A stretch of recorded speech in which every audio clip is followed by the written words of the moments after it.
90% beginner trend line गलत draw करते हैं, और अगर आपकी ट्रेंड लाइन गलत होगी तो आपकी एंट्री, स्टॉप लॉस, टारगेट, ये सारी चीजें भी गलत हो जाएंगी। तो अगर आपको सही ट्रेंड लाइन ड्रॉ करनी है तो आप इस वीडियो को लास्ट तक देखिए। आज मैं आपको एक सिंपल तरीका बताऊंगा जिससे आप एक वैलिड और सही ट्रेंड लाइन ड्रॉ कर सकते हो, और आप ये भी आइडेंटिफाई कर सकते हो कि जो ट्रेंड लाइन आप ड्रॉ कर रहे हो वो सही है या नहीं। तो आइए चलते हैं चार्ट पर और समझते हैं इस कॉन्सेप्ट को। तो सबसे पहले जब हम ट्रेंड लाइन ड्रॉ करेंगे, ठीक है, तो जो सबसे पहली चीज हमें देखनी है वो देखनी है ट्रेंड, कि जिस टाइम हम ट्रेंड लाइन ड्रॉ कर रहे हैं उस टाइम ट्रेंड अप है या ट्रेंड डाउन है, इस तरीके से, या ट्रेंड साइडवेज है, बिल्कुल ऐसा। तो ये तीनों में से कौन सा ट्रेंड है? अगर साइडवेज है तो साइडवेज में ट्रेंड लाइन मत ड्रॉ करो, आपकी ट्रेंड लाइन कभी भी करेक्ट नहीं होगी, और उस ट्रेंड लाइन को ड्रॉ करके आप गलत एंट्री, गलत स्टॉप लॉस और गलत टारगेट में हमेशा परेशान रहोगे। तो ट्रेंड लाइन ड्रॉ करने का सबसे बेस्ट तरीका कि सबसे पहले ट्रेंड आइडेंटिफाई करो।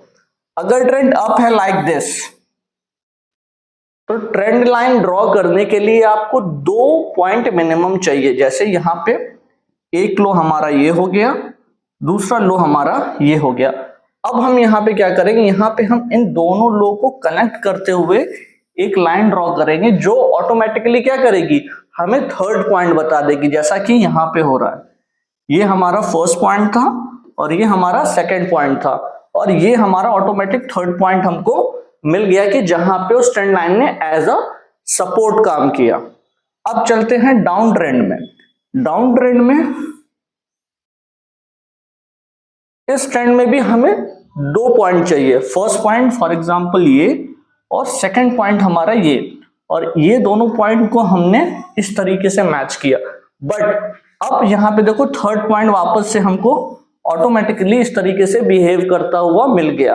बट जब आप ट्रेंड लाइन ड्रॉ कर रहे हो तो ट्रेंड लाइन बहुत ज्यादा स्टीप नहीं होनी चाहिए, मींस कि इस तरीके से शार्पली नहीं होनी चाहिए, या इस तरीके से शार्पली अप या डाउन नहीं होनी चाहिए। ऐसे ट्रेंड लाइन बहुत ही जल्दी इनवैलिड हो जाती है और उसमें ब्रेक डाउन या ब्रेकआउट हमको मिल जाता है। तो अब इस चीज को समझते हैं चार्ट पे और देखते हैं कि चार्ट पे हम किस तरीके से ड्रॉ कर सकते हैं। फॉर एग्जांपल ये हमारे सामने एक रैमको सीमेंट का चार्ट ओपन है, और यहां पे आप देख सकते हो कि हमारे पास कुछ सर्टेन पॉइंट हैं।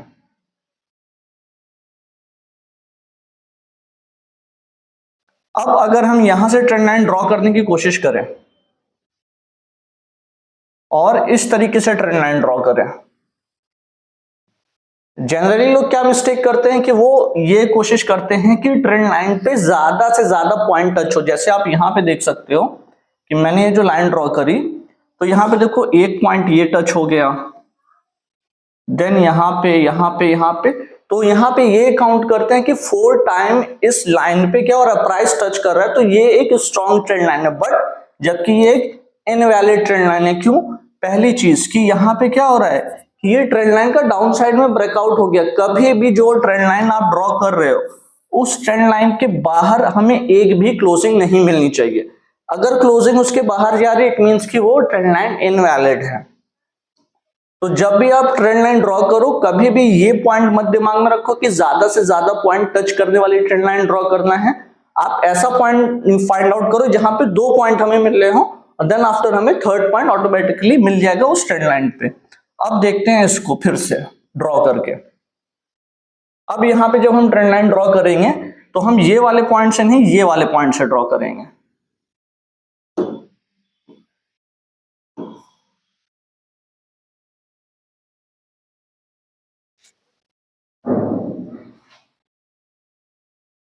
ये होगा हमारा फर्स्ट पॉइंट और ये होगा हमारा सेकंड पॉइंट।